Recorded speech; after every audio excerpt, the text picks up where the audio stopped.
Alright, so you're gearing up for the CUET Informatics Practices exam. If you're looking for a smart strategy that'll help you not just pass, but totally crush it, then you are in exactly the right place. We're about to break down how to conquer this paper, and we're starting right now. Okay, first things first. Let's tackle a huge misconception. You might be thinking this exam is all about cramming theory from your textbook, right? Just memorizing definitions. But is that really what it's all about? No way, not even close. And this slide shows you why you need a totally different mindset. The card isn't going to ask you what is a series. Nope. It's going to give you some data and ask you to predict the output of a specific command. You see the difference. This isn't about rote learning. It's a test of your applied competence. Can you actually use what you know? So here's our game plan for today. First, we're going to crack the core of the QTIP exam. Then I'll let you in on something I call the 80% golden rule. We'll dive deep into the topics you absolutely have to master, show you how to lock in those final marks, and then give you a step-by-step 8-week action plan and stick around. Because at the end, we'll talk about a way to prep smarter using AI. Let's kick things off with the secret to smart preparation. Look, it's not about studying harder, it's about studying smarter.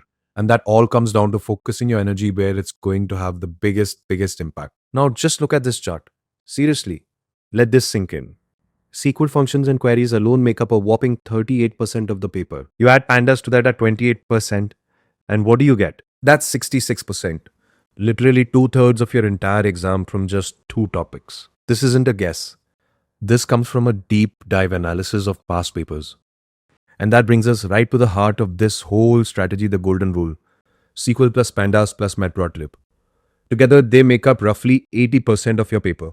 So here's the bottom line. Mastering these three pillars is your most direct path to a fantastic score. It's that simple. Now hold on. This is a very important disclaimer. Please listen carefully. These priorities, they're based on analyzing patterns from previous year's exams.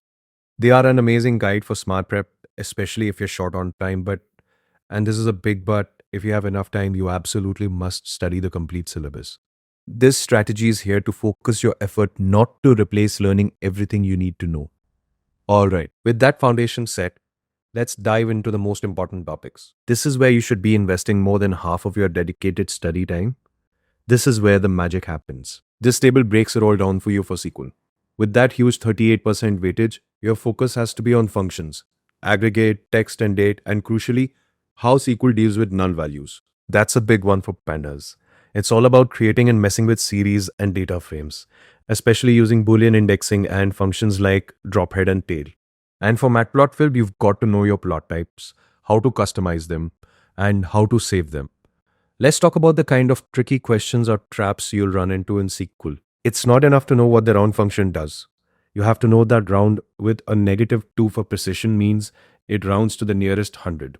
It's this super specific applied knowledge that really separates the top scorers from everyone else. It's the same deal in pandas. A super common mistake is forgetting how functions actually work.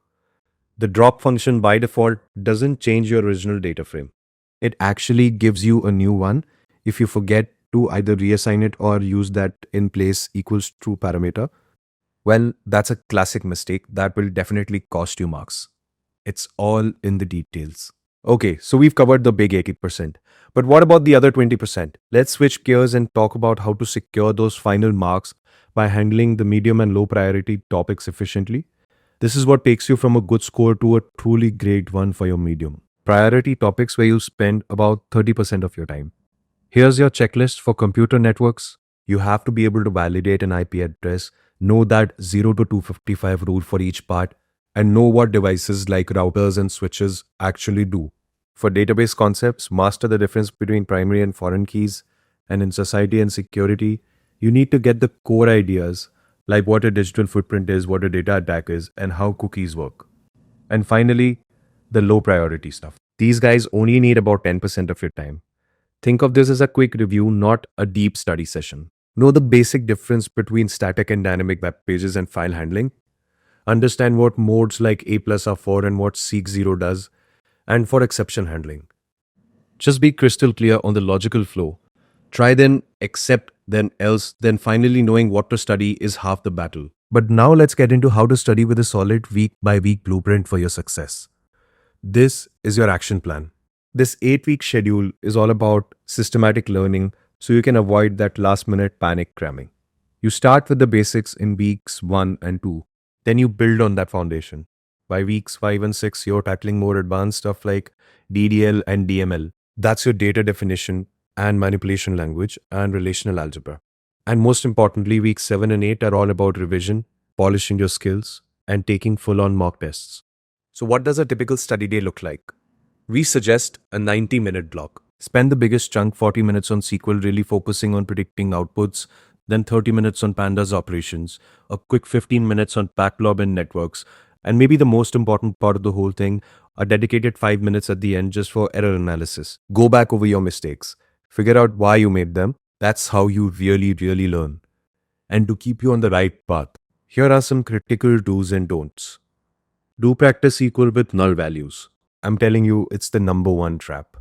Do time yourself. You have to build that exam speed. But don't just memorize syntax if you don't understand why it works that way. And please, whatever you do, don't skip that error analysis step. Knowing why you got something wrong is just as important as getting it right. Okay, we've laid out a powerful strategy, a solid blueprint. But what if you could put that whole plan on steroids? Let's talk about how you can use AI as your personal force multiplier. And this is where a tool like Ease to Learn can be a total game changer. You've got the plan we just talked about. A tool like this is designed to help you execute that plan perfectly with precision and efficiency. But first, an honesty pledge. Let's be real. Your own studying, your insert books, your school notes, whatever coaching you're doing is enough. Ease to Learn isn't here to replace your hard work. Think of it as a force multiplier. It takes all the effort you're already putting in and makes it smarter, faster, and way more effective. So, how does it do that?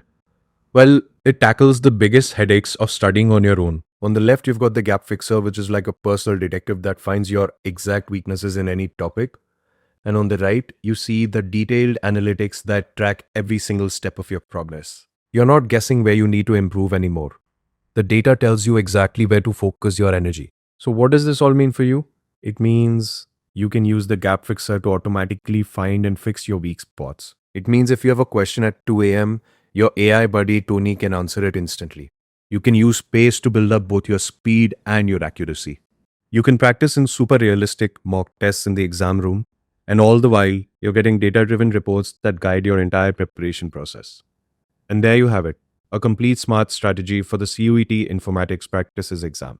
We really hope this guide was helpful to keep your learning journey going. Be sure to check out our other explainers for subjects like the general test, English, physics, and economics. Good luck with your preparation. You got this.